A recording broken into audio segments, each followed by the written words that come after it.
quickly, before we wind down the show, let's hear out what Saurabh Mittal, our last participant. Okay, before that, here's Rahul Gandhi addressing at the CII conference.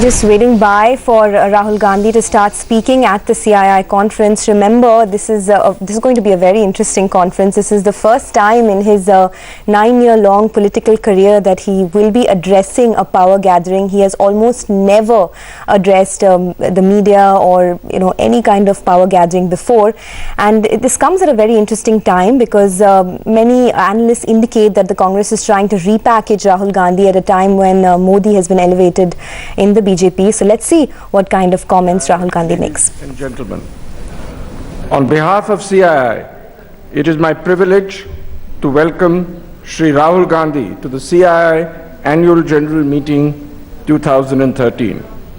Rahul ji, this is your first address to the business community at CII in your current capacity. Although we've had the privilege of hosting you at several CII centers, including the one in the Northeast in Guwahati back in 2004. Rahul ji, you represent the youth of India today and symbolize the promise of our future.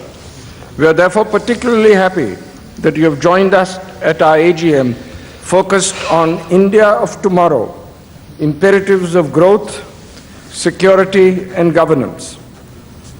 These are all critical issues for India, and we can only achieve our potential if we are successfully able to resolve the many divergent pulls into a cohesive whole that represents the aspirations of our people. Thank you for your time and sharing your perspectives with us today. Rahul ji, we in Indian industry have been deeply impressed by your commitment to democracy, diversity and inclusive growth. Your forays into less developed rural areas where you have actually shared the huts of the poor have caught the imagination of the people and must have given you a ground-level perspective of their travails and concerns. Millions of people in rural India still live below the poverty line, and there are many issues related to health, education and sanitation that need urgent attention. The yawning gap between Bharat and India needs to be bridged. India has the largest and most vigorous democracy in the world. We are proud of our secular traditions, which have seen individuals from diverse regions and religions, castes and communities rise to the highest ranks. It is this knowledge and confidence that distinguishes us from many other countries. Our political system is sometimes noisy and chaotic, but it does represent every shade of political thought. The Indian economy has shown growth and resilience at a time when the developed economies of the world had slackened. The global slowdown has halted India's growth trajectory temporarily, despite government's quick measures.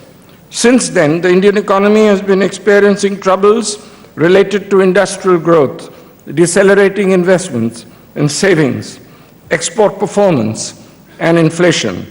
However, we at CII are confident that the underlying macroeconomic fundamentals continue to remain strong and that we will quickly reprise the high growth plan. At the same time, we are conscious that much more needs to be done. Continued reforms and liberalization of the industrial environment are a national priority. Some key initiatives for national competitiveness that remain on the table are the goods and services tax, fast-tracking of large infrastructure projects, particularly highways and power, and a balanced land acquisition policy that will boost industrial growth. Yesterday, Prime Minister Dr. Manmohan Singh and several cabinet ministers assured us in their addresses that they are committed to resolving these issues. Our performance on many social development parameters is far below our aspirations. Although the government has done much to address the needs of the more vulnerable sections of the population with initiatives such as the Common Minimum Program, growth is uneven, with many regions and many sections of our population lagging behind. India, as many other economies, has seen the unfortunate phenomenon of jobless growth, something that accentuates inequity and has the potential for social unrest. Employment, education, and entrepreneurship, therefore, must be central concerns. The top agenda for development is unlocking the potential of our biggest asset, our people.